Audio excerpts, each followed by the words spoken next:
Suspendido pa rin ang pangingisda at tour guiding sa buong probinsya ng Zambales. Masama pa rin po kasi ang lagay ng panahon doon.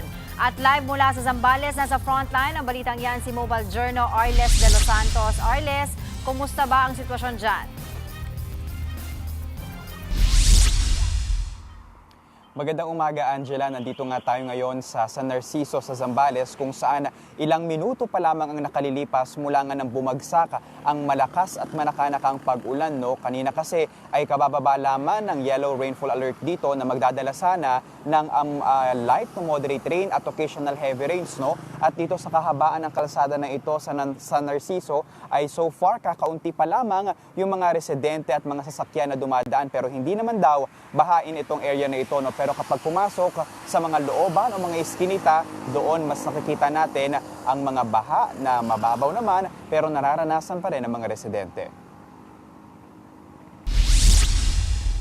Naglalakihang mga alon pa rin ang humahampas sa coastal communities ng Zambales sa ating pag-iikot kanina. Dahil dito, suspendido pa rin ang pagpalaot, pangingisda at tour guiding sa buong probinsya kaya ang mga residente. Kanya-kanya munang diskarte para kumita. Ang naabutan naming si Sonny Boy na palakad-lakad lang sa dalampasigan.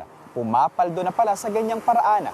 Ang diskarte kasi niya, treasure hunting ng mga barya, kwintas at singsing na nakabaon at inaanod sa Pampanga. Ang kanyang napagbebentahan na pantutulong niya sa pamilya.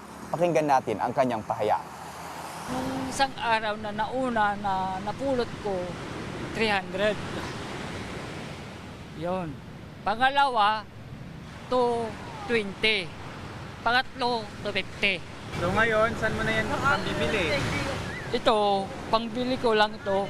Kung gusto kong mag-inom po, yon ang kuwang ko lang. Kung ayaw ko mag-inom, pangbili ko ng pang-almusal ko na.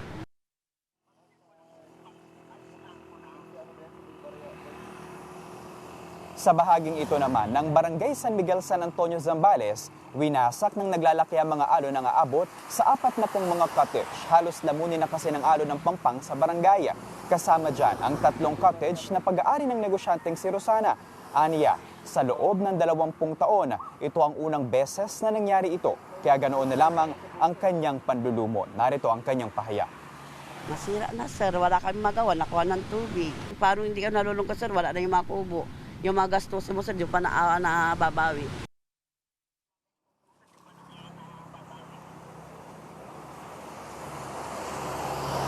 Angela, ang susunod natin na pupuntahan na bahagi ng Zambales na nakararanas pa rin ng epekto ng habagat maging ang mga pag-ulan ay yung munisipalidad ng Masinloc maging ng Botolan dahil may mga residente doon na ngayon ay hamon ang makakuha ng mga relief goods at ng tulong higit lalo yung mga komunidad na nasa itaas na bahagi ng kabundukan. Ayon sa Zambales PDRRMO, ang lahat ng kalsada dito sa Zambales ay nananatiling passable.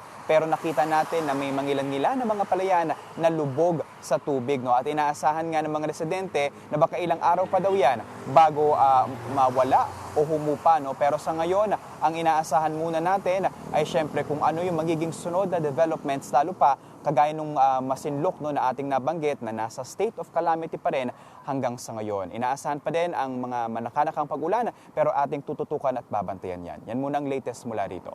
Angela. Maraming salamat, Mobile Journal Arles de los Santos. Mga kapatid, Angela Lagunsad Castro po para sa komprehensibo at makabuluhang balitaan at talakayan. Mag-follow at subscribe na sa social media pages ng News 5.